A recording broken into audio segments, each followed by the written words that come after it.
Day before the weekend. You know what? My brain isn't even thinking today, and that's how tired I am. There's no tired like half end of term tired.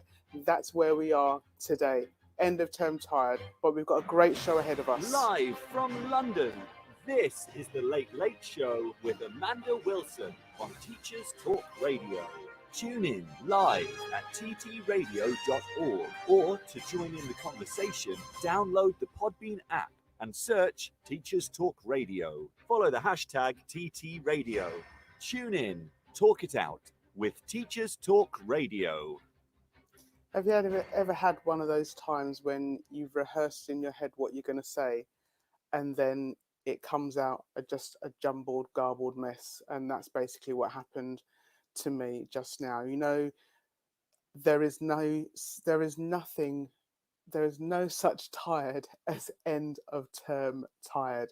And I think that is where I am today. Welcome to the Late Late Show. I am still Amanda Wilson. It is 10 p.m. on Thursday, and boy, are we looking forward to this countdown to the weekend. I'm not going to lie, I had a little snooze this evening. At about 8 o'clock, I thought, you know what?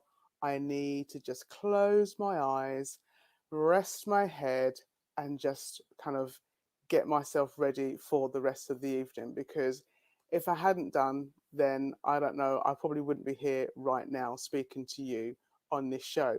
And I had to set my alarm. I had to set an alarm for 9 o'clock because I thought to myself, you know what? I need to give myself enough time to get up, shake myself loose, and just get ready for this show because we've got a great show ahead of us tonight. I have a wonderful guest who'll be joining me in a little while, who will be taking your questions, because we are getting to that point in the term where people are putting on Twitter their excitement about starting a new post. It's like, oh, I've landed my dream job.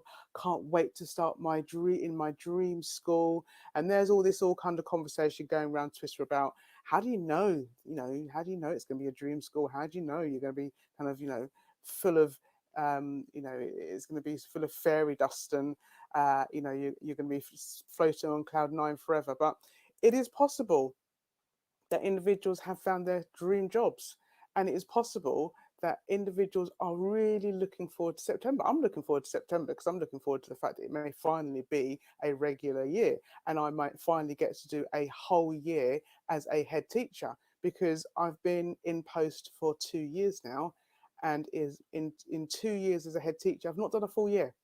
I've not done a full year as a head teacher, so I don't know what exactly that feels like.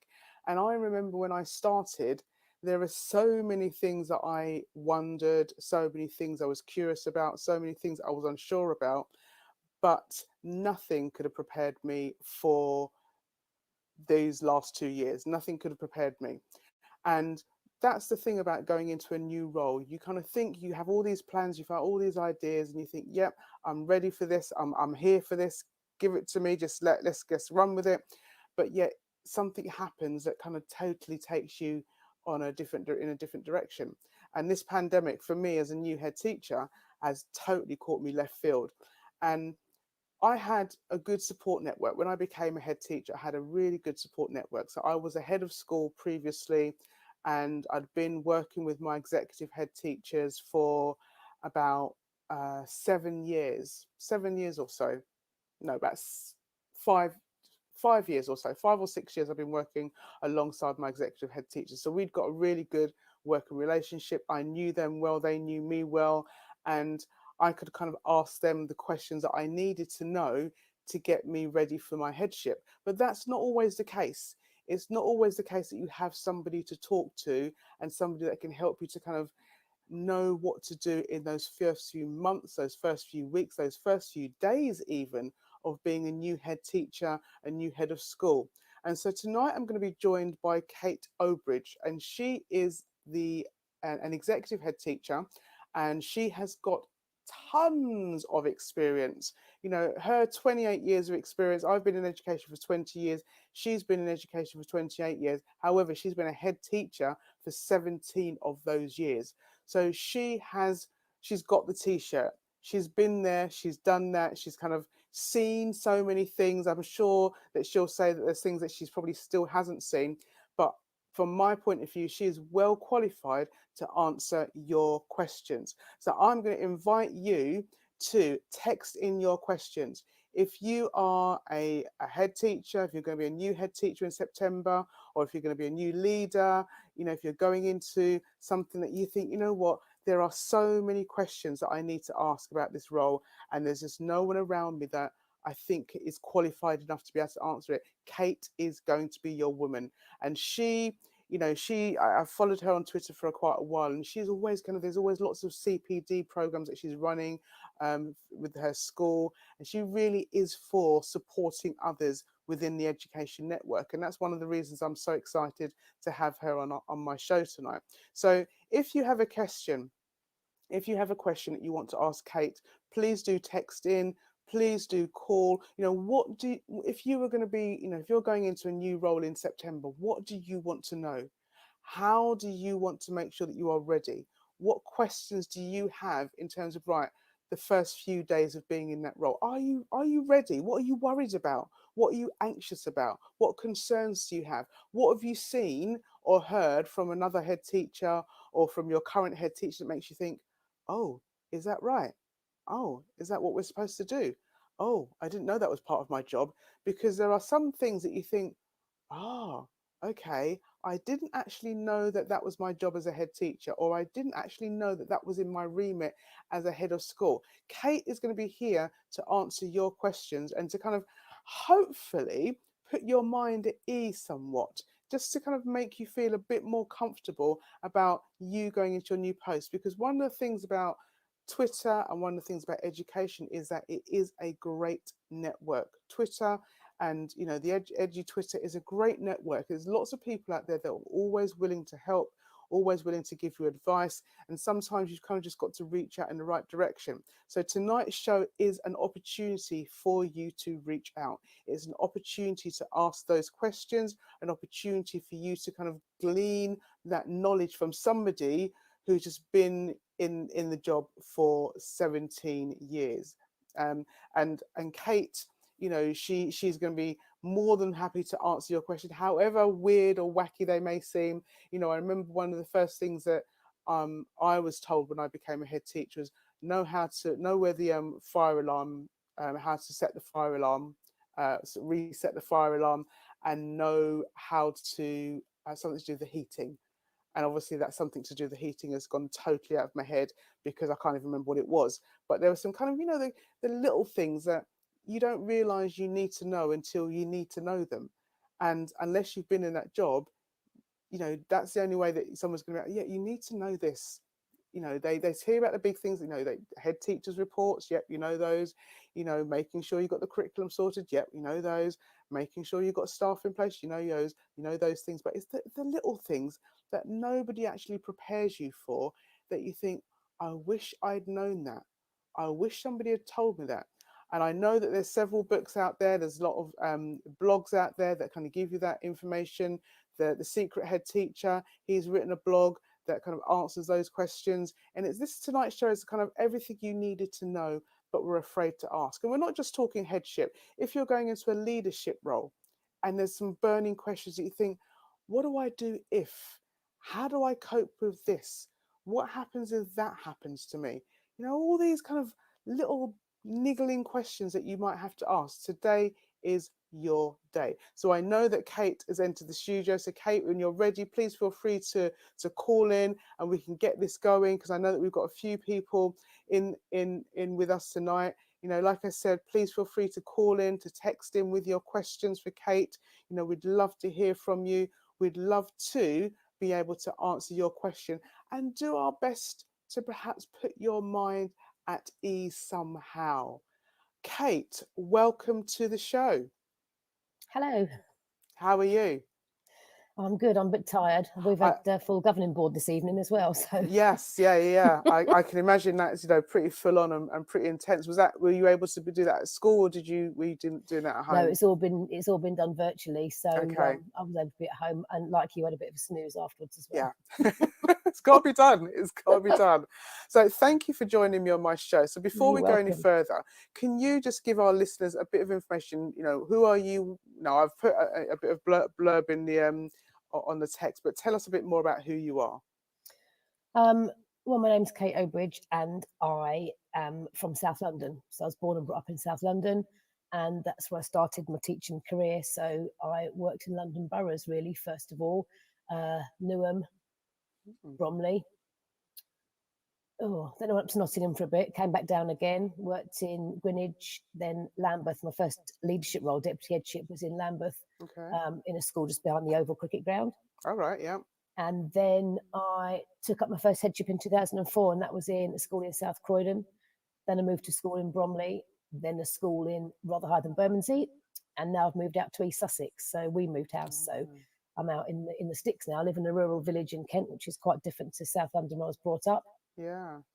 All my schools have been very different, from sort of pushy suburban parents to, you know, huge levels of deprivation in the city, all sorts of different scenarios, different staff, different children, different families. So you've got a wealth of experience that you'll be able to share with us and our listeners tonight. I hope so. You've kind of been there, done that, got the T-shirt and a few battle scars along the way. Made the mistakes, learned from them. Yeah. And that's what we're looking for tonight, really. It really is a show about, you know, making sure that those questions, because like I said, you know, I'm sort of, from a headship point of view, 2 years in. And as I said in my intro, you know, these first 2 years have been the craziest 2 years ever. And I don't think anything could have prepared me for them. But there are some things that as a new head, you can be prepared for. And that's what I want to cover tonight. It's like those questions that actually, if somebody had told you before you started the role, it might have helped you out a bit more. And just kind of got you on that road. So I'm going to get us kind of kick us off straight away, because there's a question that got sent in earlier on in the week. And somebody asked a question they want to know, and this is an interesting one, because as a head teacher, you suddenly find yourself a bit like, you know, if somebody owns a pub, your name is above the door. I was a head of school and I had my executive head teacher, so I could always revert up if something went wrong. But suddenly when you become a head teacher, it's all down to you. And Mrs. M texted earlier in the week, and she said she just wants to know, what can she now do without authorization, and what do you need to run past the governor? So how far and that's one of the things that I wonder, is like, do I need to ask the governors, or do I need to ask permission if I want to, you know, change the times of the school day? Do I need to ask the governors if I want to allow a staff member to, you know, have a bit of an extra day? What, you know, how do you know what to ask governors and what to just kind of get on with and do yourself? You don't, to start with, I think, is the simple answer. It depends how quickly you need an answer, I think. Okay. Because for things to do with, like, a staff member wants some time off, something like that, it's going to be in a policy. So you need to find the policy, read the policy, and it'll tell you whether the head gives permission, whether it has to be agreed by chair of governors. And then you also might find with a situation like that once you get a good relationship with chair of governors, they say, actually, I don't need to sign off on those things. You can do that. I'll delegate that to you. Yeah. Then there's other things that may not be in a policy, or you might need the decision quicker. And that's, I always go to another head, because that still happens now. Something will happen now, and I think, can I do that? Yeah. And I go to a group of trusted heads that I've got, two particularly local heads that I'm very friendly with, and I just throw a text out. Or I'll say, have we had this? What was going around a few weeks ago was, have we had next year's sport premium agreed yet or not? Right. Yeah. I don't know. Yeah. Have we? Yeah. So another head will know. And if they don't know, they'll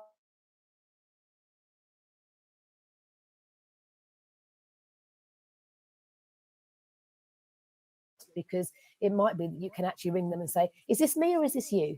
Okay. And they'll go, oh no, it's you, it's definitely you. Yeah. But sometimes you haven't got that relationship yet. And I think when you first start a job, you don't always want to admit that you don't know something.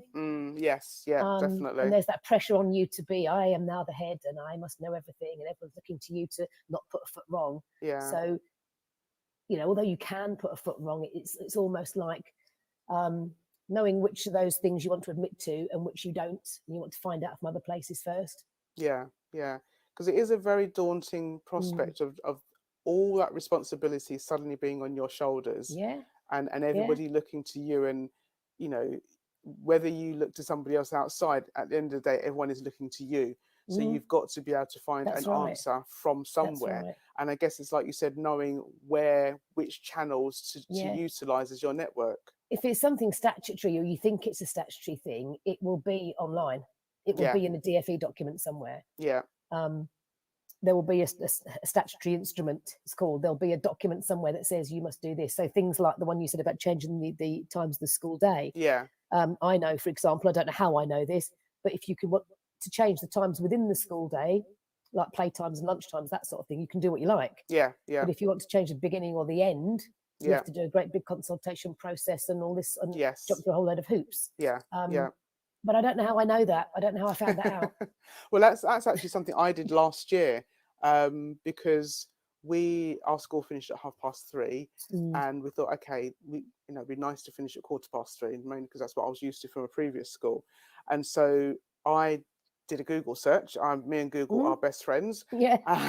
And I found a Common Select Committee document, which I posted out earlier this week for somebody else actually, and it kind of said the governing, the school is or the head teacher can determine the school times of the school day, consult your governors, that kind of thing.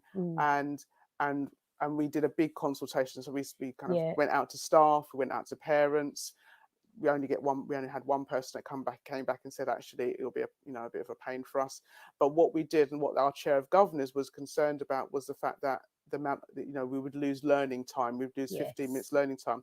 So then I went back to my teachers and said, okay, how would you feel about cutting your lunch hour down, by 15 minutes in order for us to be able to finish the end of the day? And unanimously, the staff were like, 45 minutes is still a long enough time to have a lunch break.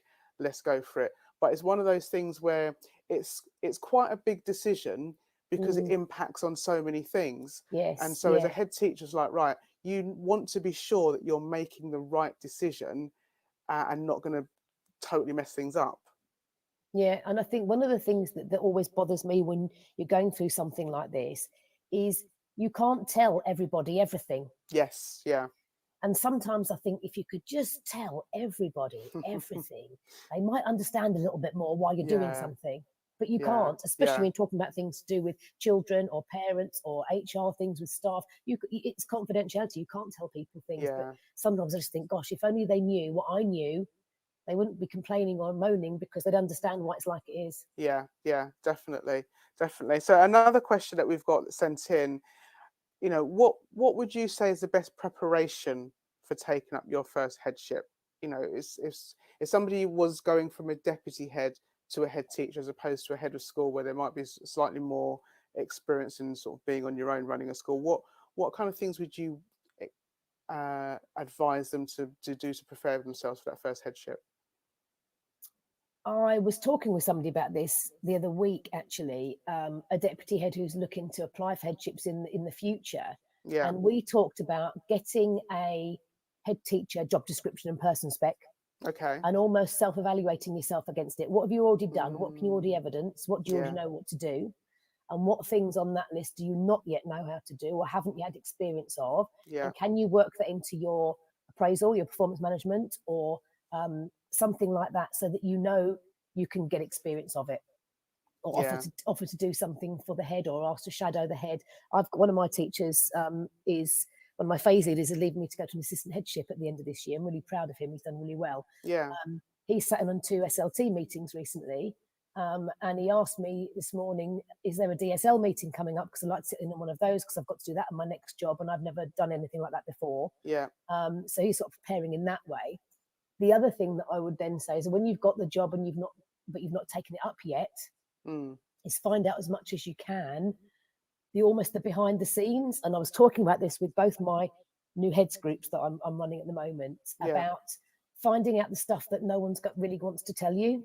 Okay. So in my first headship, when I was on one of these visit days, before you take the job up and what have you, the 2 office staff took me in the office and they sat me on the chair, shut the door, and they said, right, we're going to tell you this because nobody else is going to. Okay. And I thought, oh my goodness, what are they going to say? And it turned out to be about things that the last head had done in terms of extramarital affairs with staff and things like that. Right. And it's sort of like, they said, forewarned is forearmed, is what they said to me. Okay. And it didn't ever impact on my job in the school. It never impacted on the children or the staff or anything like that. But it was just useful that I knew that. Yeah, yeah. So when you go on those visits, orchestrate a way that you can be, I don't know, washing hands in the loo with one of the teaching assistants and, Okay, yeah, throw out like, so what's it really like here then? yeah, That kind of thing. Because if there's anything like that in the closet, somebody will tell you, and it is forewarned is forearmed, because you never ever know what the school is like until you get there. yeah. And that's a good point, because I think you know, and you have to be bold enough to do that, because that's quite a Absolutely. ballsy move to kind of, you know, want to get the insider information. But I guess once you know that you've been appointed, you're in post, you're appointed, you're in post, and no one can take that away from you. So Yeah, that's actually, right. the sooner you can start answering those questions in the role of, well, I'm Mm, going to need to know this at some point, so rather you tell me sooner than later, exactly. the better it is for you. And as you said, for to be forearmed, to be forewarned is to be forearmed, and at least you can then start thinking, right, what do I need to do Mm, going forward? What do I need to be prepared for? definitely. Or how might people behave towards me because of how they've experienced the previous head? Yeah, yeah, That kind of thing. yeah, I've had that before as well. I'm not going to say which school it was, but yeah. where there'd been mistrust between the previous head and the governing board. Okay, So then when I came along and took up my post, they didn't trust me because they didn't right. trust head teachers. Okay, It and took me a how? long time to earn their trust, and they gained their Yeah, trust, and then the total relationship changed completely. But I was almost being punished for the wrongs of administration's past, if you yeah. like. Okay, Um, so it's finding out why, because if you know why, you can work through it. But if I yeah. didn't know that, and I just thought, why don't they trust me, these governors? Mm. But when you know why, you can understand it a bit more and work with it.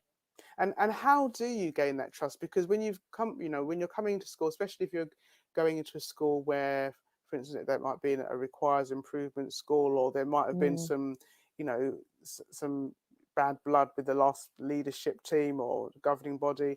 How do you, as a new head teacher, knowing that you might have that air of mistrust, how do you begin to make sure that you can build that up with the staff that you're taking over with? that to me is exactly the same as walking into a class as a class teacher when the class has had 8,000 supply teachers and they don't trust anybody that comes in. It's Okay. exactly the same. It Mm, is telling them how you're going to be and then being like the way you told them. yeah. So they know that you are true to what you've said to them, and then you build it up slowly. It's exactly the same thing. Um, I think it's different for different people. I mean, I laid my stall out on day one and said, this is what I'm expecting from you, but this is what you can expect from me, and this is how Okay. I will deliver this, and this is how I expect you to deliver it back for me. And then I've lived that all the way through. I don't Mm, always make a success of it. Sometimes it falls flat in its face, but I don't think anybody could turn around and say, well, she never told us she was going to be like that, yeah. because I Yeah. did. Yeah. And that way, with the governing board, I think I was more open and transparent than I needed to be. I told them more information than they needed to know, so that they knew I Okay. wasn't hiding anything. Yeah. Yeah. And very much after a while, they stopped asking for that level of information. They knew they Okay. didn't need it, and because they'd always had it from me and knew if they wanted it, they could have it. Yeah. Then that they knew they could trust me, and that's when I knew they were trusting me, when they stopped digging so deep. Yeah. But and so Right. sometimes it's quite frustrating because I'm thinking, you don't need all this information. I don't have to give you this information. You Yeah. know, Yeah. is kind of Yeah. what I was thinking. But I also knew that it was by doing that, by going over and above what I had to do, was how I was going to win their trust, and it did. Mm, It worked completely. yeah. Um, And does that? but that's exactly how you are as a teacher with a class of children, isn't it? Yeah. You're Yeah. It consistent. is. You say these are my boundaries, and if you cross them, this is what will happen, and then this is what does happen. If you don't, then this will happen, and you tell them what it's going to be like, and then you live that and you Yeah. model it, and it's leading a staff of adults is just the same as leading a Yeah. class of children. Yeah. And It's that's exactly the same. yeah. That's definitely been my experience in terms of having to build up those relationships, and Mm, know, from my day one speech was, look, this is me. mm, What you see is what you get. yep. I've got this open door policy. If you want to come and talk to me, come and talk to me. Be open with me. I'll be open with you. And I think the more, like you said, the more you show that and demonstrate Yes. that and Yeah. stick to that, the more staff will know. And also, Mm, especially if you've got an established staff team, because one of the things that, and it's kind Yes. of built about building the trust. But I remember one of the first things that I did in my first half term was I met, and it was at a one form entry school, so I met with every single member of staff, Yes. Yeah. Yeah. and one of the members of staff, bless her, she's one of these staff members who will kind of come out of a meeting and tell you, what was said and done and blah blah blah. And so, at the end of my meeting, I said to her, have you got any questions for me? And I might tell her I've told the world this, but she said, yeah. And she said she didn't know what to say, basically. So she said to me, if you could be an animal, what animal would you be? And it was totally left field. And I told her afterwards that I made it up, because I said, I know at the time I said I'll be a koala, because it's like, I didn't have a clue what I was going to be. Yeah. But then she went back and obviously told this, the rest of the staff, well, this is what she's like, this is what she said, this is how she feels, blah blah blah. But that sense of, okay, having that meeting with those members of staff, knowing that I'm asking exactly the same questions to everybody, and Yeah. how you answer is entirely up to you, has Yeah. kind of generated that feeling of she's consistent. Exactly. She's not treating anybody differently. She wants the same from everyone. And everybody really does know exactly where I stand and where they stand with me. And I think that's probably what's helped us also get through these last 2 years of the pandemic as well. Definitely. I would agree with that. Yeah. And kind of touching on something else that you said about, preparing yourself for the role and getting that experience. And one of the things that I knew that I didn't have the experience with, and I know that you've run some training on this. You're going to Was say on finance, aren't you? Yeah, I am going to say finance. How did you guess? Because, and I think that's the one area. But one of the things that kind of helped me was one of my execs. I had two co-executive head teachers, and they're absolutely amazing ladies, and they run a federation in Greenwich. And one of them was a financy person, and she kind of was like, right, the sort of the half term that I was, then she knew that I was leaving, or the term, she's like, okay, sit down with me, and when I'm going through this, I'll kind of go through it with you.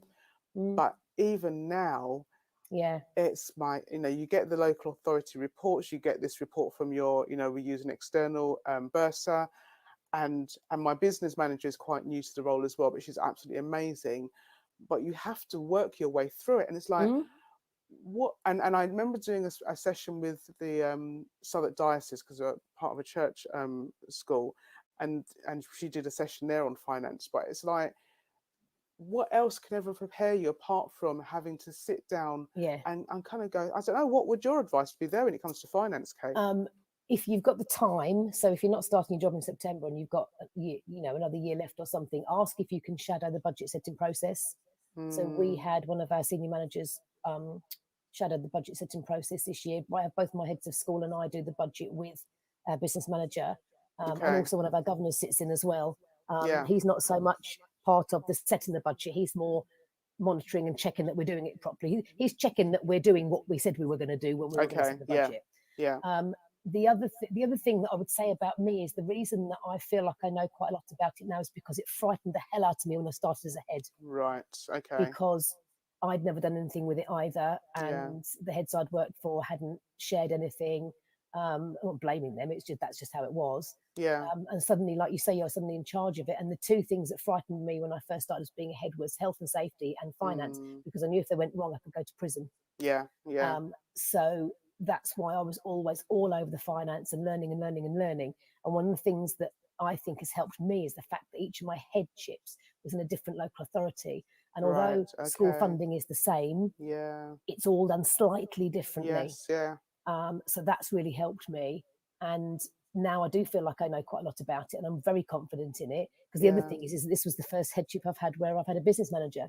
So the first three schools all had finance assistants who did the invoicing and the ordering and that sort of thing, reconciliation of the bank statements and what have you, but didn't do the budget monitoring and the SFVS form and all this sort of thing. So because it frightened me, and I also knew I was no good at managing my own money, thought of managing £1 million of taxpayers' money frightened me to death. So that's why I was convinced that I knew I had to get my head around it and I had to know it. And that's kind of what spurred me on to do it, really. Okay. But it's get as much experience as you can and ask questions. If you don't, no one is going to laugh at you or judge you if you don't know something, if you've never had to do it before. Yes, yeah. That's very, very true. Yeah. So if you do have the opportunity to do that before you become a head, before you take up a headship, do it and ask those questions of a business manager, ask the questions of your head, ask to sit in on a finance meeting with your governors, and ask them why they're asking the questions they're asking. Yeah, brilliant. That's really great. We're going to take a short break now, but if you're listening in, please do text in or call in with your questions. We are answering questions for any of you that are going into headship new, or you might be going into another senior leadership role new. I've got Kate Obridge on the line with me, and she'll be taking your questions. So we're going to take a short break for the news and some ads, and then we'll be right back.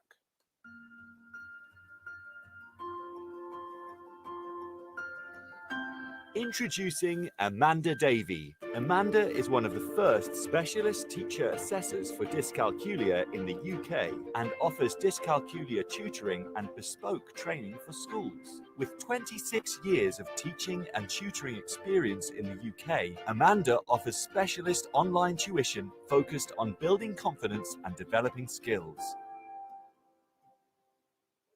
Amanda also offers online and face-to-face training on dyscalculia for educators, informing practitioners as to how to identify children that may have dyscalculia and how to support them in class. Find out more about Amanda and what she can offer you at www.amanda-davey-dyscalculia.co.uk.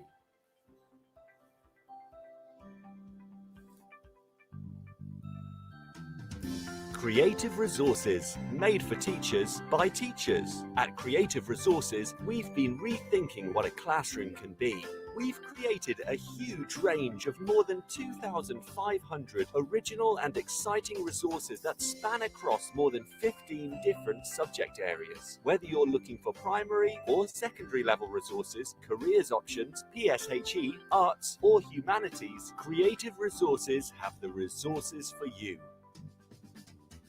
We offer full curriculum packages and unique, challenging escape rooms themed on topics such as Shakespeare, Tudors, and fractions. We have quizzes, task cards, Tarsier puzzles, and lots more. Better still, more than 100 resources can be accessed for free. Just visit our website, www.cre8tiveresources.com. You can get 10% off any order you make on our website by using the discount code TTRadio. Creative Resources, made for teachers by teachers.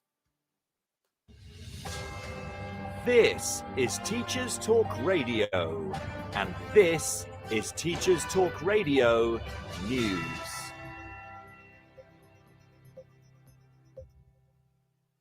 This is your latest Teacher Talk Radio News with Gail Glenn.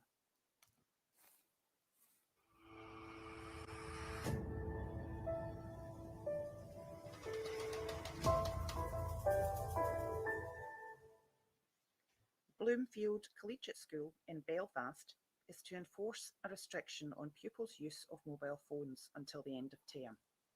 This will include use on site before school, in registration, and in classroom activities. Principal Guy Greer stated that they were acting over concerns about pupils' mental health and their ability to socialise. He said that these concerns stemmed from too much screen time during lockdown. He has received reports that there have been 30 minutes of absolute silence on school buses, as all of the students were using mobile phones, and he believes that they need to get students talking again. Northern Ireland's interim mental health champion, Professor Siobhan O'Neill, has previously said that some things that made life meaningful had been taken from children and young people due to lockdown and the pandemic.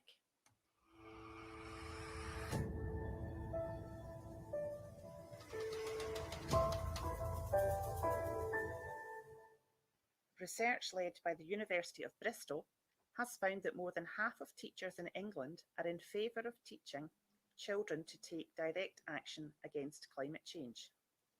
Professor Howard Jones believes that Greta Thunberg has inspired school children and that climate change is something they feel passionately about, despite being underrepresented in the national curriculum. He believes that with COP26 being hosted in Glasgow this year, in November, this is an ideal time to reflect on how we are preparing young people for the defining issue of today.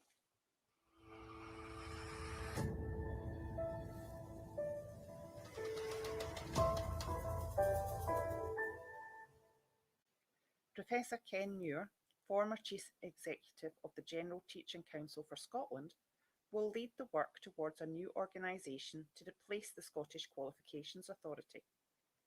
The Scottish Education Secretary, Shirley Ann Somerville, is to establish a Children's and Young People's Education Council to ensure that the voices of those most affected by any changes in education are always heard loudly and clearly. Ms Somerville has told MSPs that she wanted to be in a position to confirm central planning assumptions for the awarding of qualifications in 2022 for the start of the school term in August. This has been your daily education news briefing.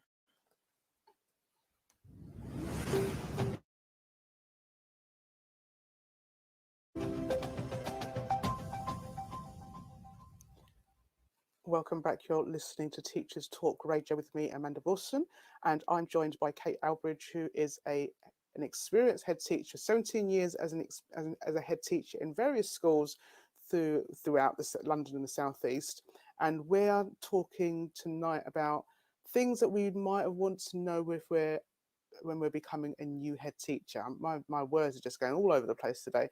If you're embarking on your first headship, or you've just started your first headship, or some aspects of leadership, and you've got a question that you'd like Kate to answer, please do call in or text in, and we'll be more than happy to answer your questions, because we know that starting a new role as a head teacher can be very daunting. I know I'm 2 years in, and when I was writing my business continuity plan in November 2019, I came to the section, what would you do if, about the pandemic and about, airborne diseases and that kind of thing. And I was writing through it and, writing the things that I do and think, oh, that's never going to happen, isn't it? I mean, what's the likelihood of having a pandemic?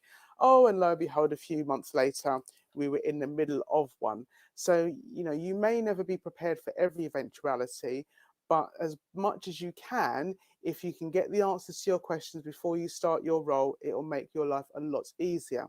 Now, Kate, the one thing that I think a lot of people who are going into headship or going into that leadership role, especially at this time of year, have to battle with is recruitment and staffing and where everybody's going to go in September.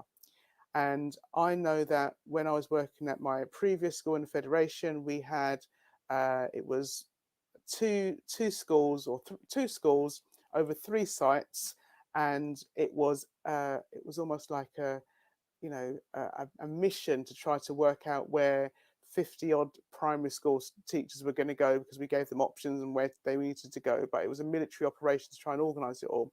But when you're doing it on your own, how did you approach that kind of thing in terms of, right, do you ask staff where they want to go? Do you send out a questionnaire? Do you put them where you think they should go? How do you approach that? Well, I first started doing it the way that my head had done it when I was a deputy. He used to ask staff to tell him first, second, third choice and what they really didn't want to, the one thing they really didn't want to do. Yeah, He never made any promises, but he said, if I know what you want and what you don't want, I can work around that.